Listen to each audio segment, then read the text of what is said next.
Hello my dear students, welcome back to our YouTube channel bright future family. তোমাদের জীবনে সর্বপ্রথম সবথেকে বড় পরীক্ষা আজকে তোমরা দিয়ে এসছো, সেটা হচ্ছে মাধ্যমিকের বাংলা পরীক্ষা। এই আজকের দিনে অনেক ভয় ভীতি কাজ করে তোমাদের পরীক্ষায়, কিন্তু ভয় ভীতিকে জয় করে তোমরা অবশ্যই একটা ভালো পরীক্ষা তোমরা দিয়ে এসছো, ভালো মানের নাম্বারও তোমরা পাবে, এটা আমি আশা করছি।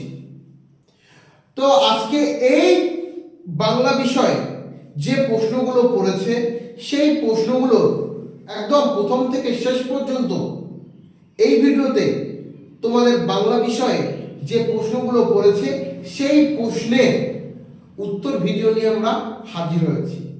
বেশি তোমাদের অপেক্ষা করাবো না, কেননা আজকে এই ভিডিও দেখার পরেই তুমি চলে যাবে ইংলিশ পড়তে।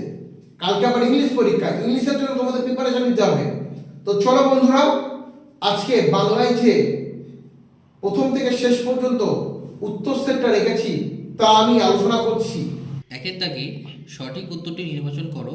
এখানে মোট 17টি প্রশ্ন আছে। আমি পরপর 17টি প্রশ্নের উত্তর এখন তোমাদেরকে বলে দেব। একের দাগের একে, ছদ্মবেশে সেদিন হরিতার রোজগার মন্দ হয়নি। কোন ছদ্মবেশে? উত্তর হবে গ, বাইজির ছদ্মবেশ। একের দাগের দুই, আমি বাবু ভারী ধর্মভীরু মানুষ। ধর্মভীরু মানুষটিকে? এখানে উত্তর হবে গ, জগদীশ বাবু।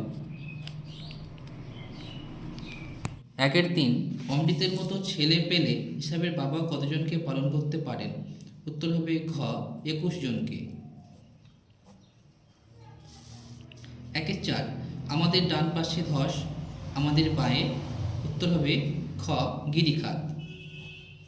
পরের পেজে একের পাঁচ, প্রলয়োল্লাস কবিতার উৎসগ্রন্থ হল। উত্তর হবে ক, অগ্নিবীণা। একের ছয়, কুম্ভকর্ণের দেহ কোথায় ভূপতিত? উত্তর হবে সিন্ধু তীরে, গ। একের সাত, বৈজ্ঞানিক সাহিত্যে যত কম থাকে ততই ভালো। কি কম থাকলে ভালো হয়? উত্তর হবে খ, অলংকার। একের আট, নিবিড় কলমের মান মর্যাদা বাঁচিয়ে রেখেছিলেন একমাত্র। উত্তর হবে ঘ, সত্যজিৎ রায়। একের নয়, পরিভাষার উদ্দেশ্য হল। উত্তর হবে গ, ভাষার সংক্ষেপ ও অর্থ সুনির্দিষ্ট করা। একের দশ, রামের চেয়ে শ্যাম ভালো খেলে। এখানে রেখাঙ্কিত অংশটি হল। উত্তর ক, অপাদান কারক।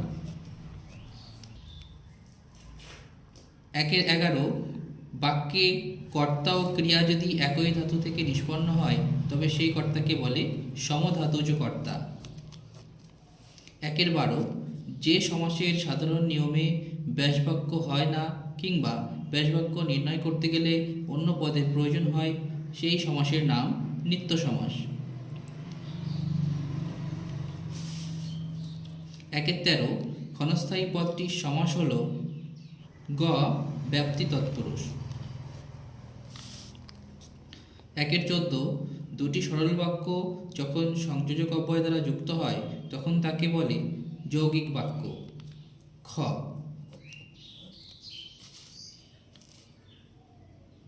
একের 15, ফেলে আসা দিনগুলি আমার মনে পড়ে গেল। বাক্যটি হল। উত্তর হবে ক, সরল বাক্য। একের 16, যে বাচ্যে কর্মপ্রধান হয়ে ওঠে তাকে বলে কর্মবাচ্য, খ, কর্মবাচ্য। একের 17, তোমার গল্প আমি ছাপিয়ে দেব। এটি কোন বাচ্যের উদাহরণ? উত্তর হলো কর্তৃবাচ্য, ক। তো বন্ধুরা, এই চ্যানেলে আজকে যেমন বাংলা, কাল ইংলিশ, অঙ্ক, ইতিহাস, ভূগোল, বিজ্ঞান সমস্ত বিষয়ে প্রথম থেকে শেষ পর্যন্ত উত্তর সেট দেওয়া হবে। তোমরা যে মাধ্যমিক পরীক্ষা দিয়ে আসছো তার কিছুক্ষণের মধ্যে আমরা উত্তর সেট ইউটিউবে প্রোভাইড করে দেবো। তোমরা অবশ্যই আমাদের চ্যানেলটিকে সাবস্ক্রাইব করবে, তাহলে আমরা উত্তর সেট দেওয়ার সঙ্গে সঙ্গে তোমাদের কাছে গিয়ে পৌঁছাবে। আর তোমরা মিলিয়ে দেখে নিতে পারো তুমি এমসিকিউ, এসিকিউ বা অন্যান্য প্রশ্নে কত নাম্বার পেয়েছো। আর আমাদের এই চ্যানেলে প্রতিটা বিষয়ে বিভিন্ন স্যারের দ্বারা তোমাদের সাজেশন ভিডিও দেওয়া আছে, অবশ্যই সাজেশন ভিডিওগুলো দেখে আসবে, তাহলে অনেক নাম্বার তোমরা কমন পাবে। আমরা যে সাজেশন দিয়েছি সেই সাজেশন ফলো করে তোমরা যদি পরীক্ষা দিয়ে আসতে পারো, তোমরা একটা এভারেজ নাম্বার পেতে পারো, 60, 65, 70 নাম্বার তোমরা পেতে পারো। তো বন্ধুরা, ভিডিওটি এই পর্যন্ত। অবশ্যই ভালো লাগলে একটি লাইক এবং কমেন্ট করতে ভুলবে না।